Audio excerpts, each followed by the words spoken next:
حضرت عائشہ صدیقہ رضی اللہ تعالیٰ عنہ بیان کرتی ہیں حضور علیہ الصلوۃ والسلام کو عورتوں میں سب سے زیادہ محبت سیدہ فاطمہ الزہرا رضی اللہ تعالیٰ عنہ سے تھی، اور مردوں میں سب سے زیادہ محبوب ان کے شوہر یعنی حضرت علی المرتضیٰ رضی اللہ تعالیٰ عنہ،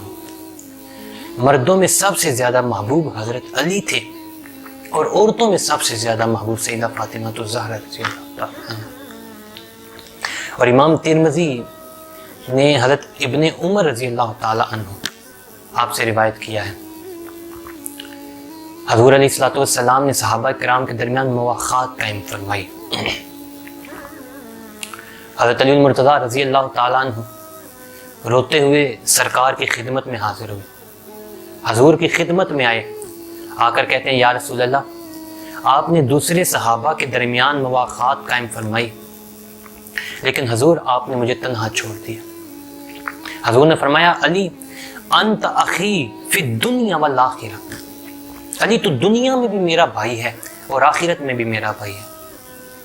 اور حضرت ابو سعید خدری بیان کرتے ہیں کہ اگر ہم نے منافقین کو پہچاننا ہوتا، اگر کسی منافق کو پہچاننا ہوتا تو ہم علی کے بغض کی وجہ سے منافق کو پہچان جاتے، کہ جس کے سینے میں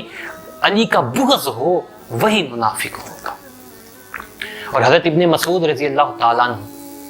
آپ فرماتے ہیں کہ حضور علیہ الصلوۃ والسلام نے فرمایا کہ علی کے چہرے پر نظر ڈالنا ہی عبادت ہے۔ اور حضرت علی المرتضیٰ رضی اللہ تعالیٰ عنہ آپ کی قرآن سے اتنی محبت، حضرت ام سلمہ بیان کرتی ہیں حضور علیہ الصلوۃ والسلام نے فرمایا کہ قرآن علی سے جدا نہیں اور نہ ہی علی قرآن سے جدا ہے، یہ دونوں ایک دوسرے سے جدا نہیں اور نہ ہی جدا ہوں گے حتیٰ کہ دونوں حوض کوثر پر اکٹھے۔ اور جو لوگ حضرت علی المرتضیٰ رضی اللہ تعالیٰ عنہ سے بغض رکھتے ہیں تو یاد رکھیں حضور علیہ الصلوۃ والسلام نے فرمایا، حضرت ام سلمہ روایت کرتی ہیں حضور نے فرمایا ومن احب علیًا فقد احب، فرمایا جس نے علی سے محبت کی بس اس نے مجھ سے محبت کی، ومن احبانی فقد احب اللہ، بس جس نے مجھ سے محبت کی اس نے اللہ سے محبت کی،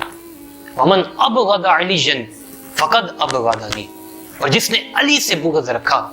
اس نے مجھ سے بغض رکھا، ومن ابغضنی فقد ابغض اللہ، اور جس نے مجھ سے بغض رکھا فرمایا اس نے اللہ سے بغض رکھا۔ علی سے محبت حضور سے محبت ہے، اور حضور سے محبت اللہ سے محبت ہے،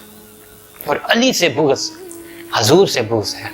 اور حضور سے بغض یہ اللہ سے بغض ہے۔